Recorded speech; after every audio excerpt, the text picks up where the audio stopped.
Vamos a descender. Nivel por nivel. Desde las teorías que cualquiera conoce hasta los rincones más oscuros del pensamiento humano. Algunos de estos conceptos son entretenidos. Otros te van a hacer cerrar el video. Pero si llegaste hasta aquí, ya sabes en lo que te estás metiendo. El formato es simple. Mientras más bajamos, más difícil se vuelve seguir viendo. Así que respira. Y empecemos. Nivel 1, la superficie. Empecemos por algo que casi todos han escuchado alguna vez, pero que pocos se han detenido a analizar con seriedad. La teoría de la reencarnación, desde una perspectiva no religiosa, sino filosófica y con respaldo en ciertos estudios científicos sobre la conciencia. Se piensa que la luz al final del túnel que describen las personas que han tenido experiencias cercanas a la muerte no es una visión espiritual ni una alucinación del cerebro agonizante. Es la luz de otro hospital. La luz de una nueva sala de partos. Lo que esta idea propone es que el ciclo no termina. Que estamos renaciendo de manera continua, una y otra vez, cargando algo de cada vida anterior aunque sin acceso consciente a esos recuerdos. Pero aquí viene lo verdaderamente interesante. ¿Por qué lloran los bebés al nacer? La respuesta médica convencional habla de la transición del ambiente intrauterino al mundo exterior, del frío, de los pulmones expandiéndose por primera vez. Pero esta teoría propone algo completamente diferente. En el momento del nacimiento, en una fracción de segundo, el cerebro reproduce toda la vida anterior completa. Igual que se dice que ocurre en el momento de la muerte, cuando ves tu vida pasar en un instante, al nacer ocurre lo mismo pero al revés. Lloramos porque acabamos de morir. Porque perdimos todo lo que conocíamos. A las personas que amábamos. Al mundo que habitábamos durante décadas. Y ese dolor dura poco, porque conforme crecemos, esos recuerdos se van desvaneciendo. Se borran progresivamente. Pero no del todo. Algunos fragmentos quedan atrapados en capas profundas del subconsciente. Y a esos fragmentos los conocemos con un nombre muy familiar. El déjà vu. Esa sensación extraña e inexplicable de que ya viviste ese momento antes. Que ya estuviste en ese lugar exacto aunque sea la primera vez que lo visitas. Que ya tuviste esa conversación palabra por palabra con esa misma persona. La ciencia lo atribuye a un error en el procesamiento de la memoria a corto plazo. Pero esta teoría dice que no. Que son ecos. Pequeñas grietas en el olvido donde se cuela algo de lo que fuiste antes de ser quien eres ahora. Lo que nos deja como conclusión es que la muerte, posiblemente, no sea el final. Sino el inicio de algo que ya hemos comenzado infinitas veces sin saberlo. Nivel 2, bajo la superficie. Bajemos un poco más. Si la conciencia persiste entre vida y vida, la siguiente pregunta lógica es cómo surgió en primer lugar. Y aquí es donde la ciencia convencional empieza a incomodarse, porque la brecha entre el cerebro de un primate y el de un humano moderno sigue siendo uno de los misterios más grandes de la biología evolutiva. La evolución gradual no explica del todo el salto tan brutal, tan acelerado y tan radical que ocurrió en nuestra cognición hace aproximadamente 200.000 años. Algo pasó. Y nadie tiene una respuesta completamente satisfactoria de qué fue. Ahí es donde entra Terence McKenna, filósofo y etnobotánico estadounidense, con una teoría que la academia prefiere evitar discutir en voz alta pero que es imposible ignorar una vez que la conoces. McKenna propone que hace cientos de miles de años, nuestros ancestros consumieron hongos psicodélicos que crecían de manera natural en el estiércol de los animales que pastaban en las llanuras africanas. Hongos que contienen psilocibina. Una sustancia que hoy los neurocientíficos estudian activamente por su capacidad de generar nuevas conexiones neuronales, disolver patrones de pensamiento rígidos y producir estados de conciencia expandida. Y lo que McKenna propone es que ese consumo no solo les dio experiencias alucinantes que duraron unas horas. Les abrió la mente de una manera que fue acumulándose generación tras generación hasta transformar por completo lo que éramos. Piénsalo desde adentro. Un animal no es consciente de que es consciente. No se observa a sí mismo. Vive completamente regido por el instinto. Come cuando tiene hambre. Huye cuando hay peligro. Se reproduce cuando el cuerpo lo exige. No hay distancia entre el estímulo y la reacción. Pero si a esa mente completamente cerrada, algo le abre una puerta, si de repente hay una fracción de segundo entre el instinto y la acción donde algo observa, el instinto ya no es suficiente para procesar lo que está ocurriendo. Necesita desarrollar algo nuevo. Una capa adicional. Una voz interior que pueda ver los instintos desde afuera en lugar de simplemente obedecerlos. Y a eso le llamamos conciencia. Visión más aguda para identificar patrones. Mayor capacidad de comunicación y lenguaje. Pensamiento abstracto. Capacidad de planificar el futuro.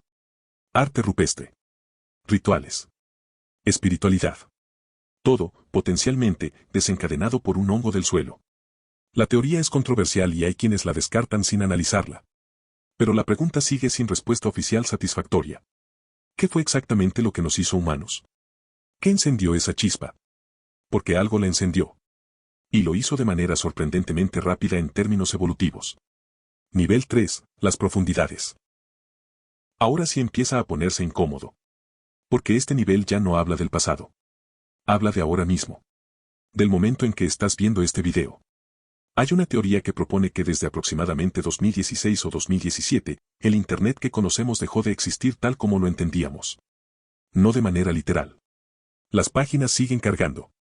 Los videos siguen reproduciéndose. Las notificaciones siguen llegando.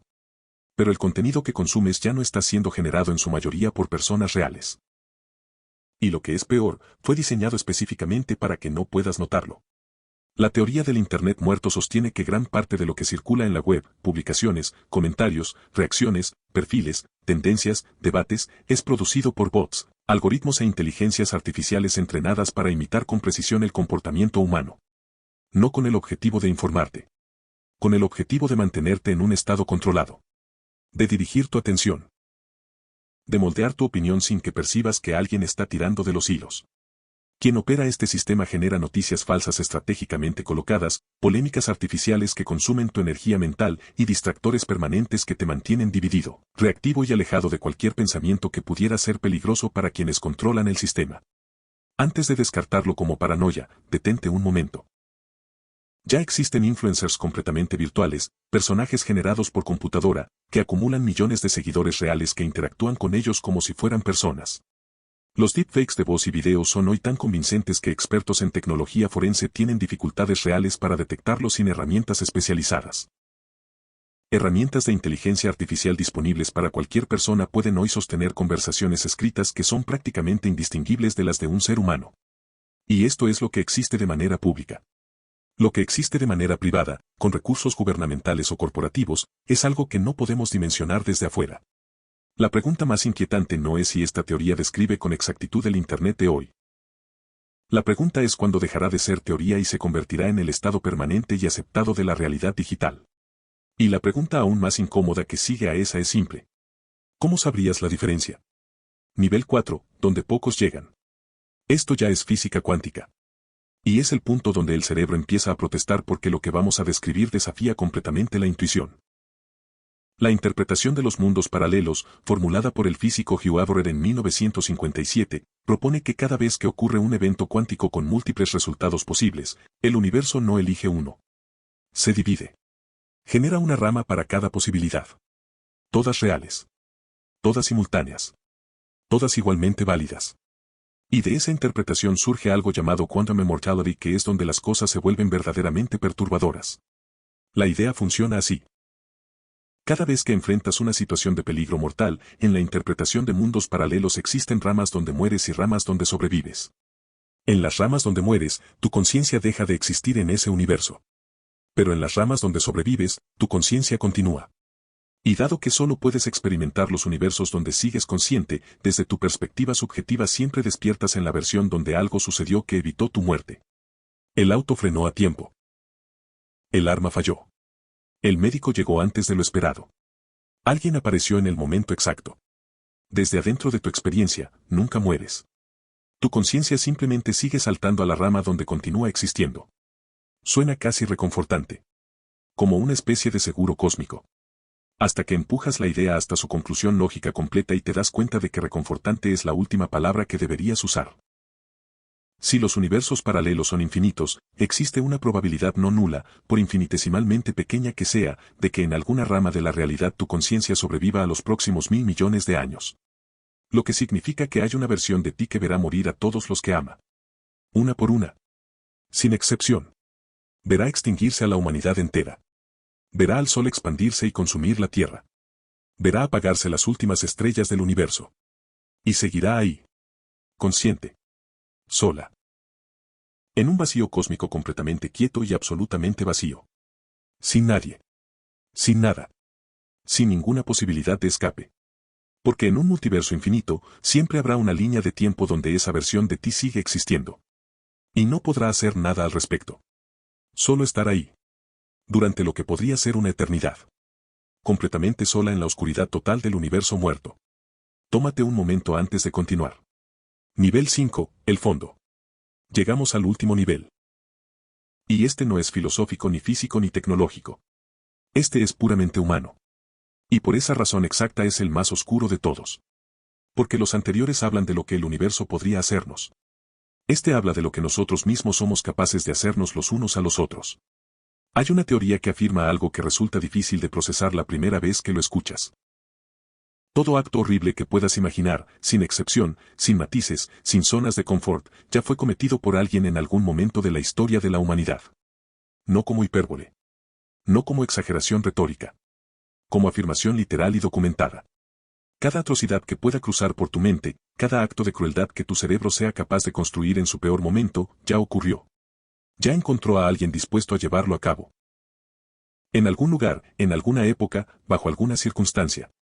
El rango completo de lo que el ser humano puede imaginar en sus momentos más oscuros no es un rango hipotético. Es un mapa histórico. Y aquí es donde entra algo que los psicólogos clínicos llaman pensamientos intrusivos.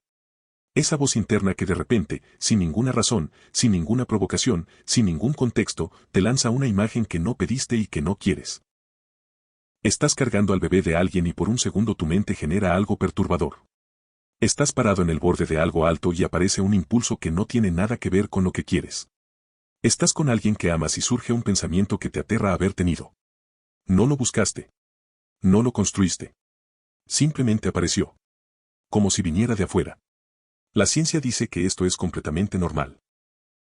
Que entre el 80 y el 90% de los seres humanos experimenta pensamientos intrusivos de manera regular y que su presencia no dice absolutamente nada negativo sobre quien los tiene. De hecho, la reacción que tenemos ante ellos es lo que define nuestra salud mental. Sentir incomodidad, rechazo o miedo ante ese pensamiento es precisamente la señal de que eres una persona psicológicamente sana. El pensamiento apareció y tu sistema de valores lo rechazó de inmediato. Eso es lo que se supone que debe pasar. El problema no es que el pensamiento aparezca. El problema, el verdadero problema, sería que no te perturbara. Que lo vieras y lo procesaras con indiferencia. Porque eso sí indicaría algo. Pero la teoría va más allá del fenómeno psicológico individual. Propone que esa capacidad, ese rango completo de lo que el cerebro humano puede imaginar, no es un defecto de diseño ni un error evolutivo. Es un archivo. Un registro de todo lo que nuestra especie ha experimentado, perpetrado y sobrevivido a lo largo de cientos de miles de años. Todo lo que alguna vez fue hecho dejó una huella en el colectivo. Y ese archivo vive en cada uno de nosotros, accesible en los momentos en que la mente se relaja lo suficiente como para que aparezca sin filtro. Eso somos. No solo la bondad. No solo los logros. No solo el arte y la ciencia y el amor. También eso. En toda nuestra complejidad sin resolver. En toda la oscuridad que preferimos no reconocer. En todo lo que sabemos que existe pero elegimos no mirar directamente. El ser humano contiene todo el espectro. Y el fondo de ese espectro no tiene un límite cómodo donde detenerse. Gracias por llegar hasta el fondo.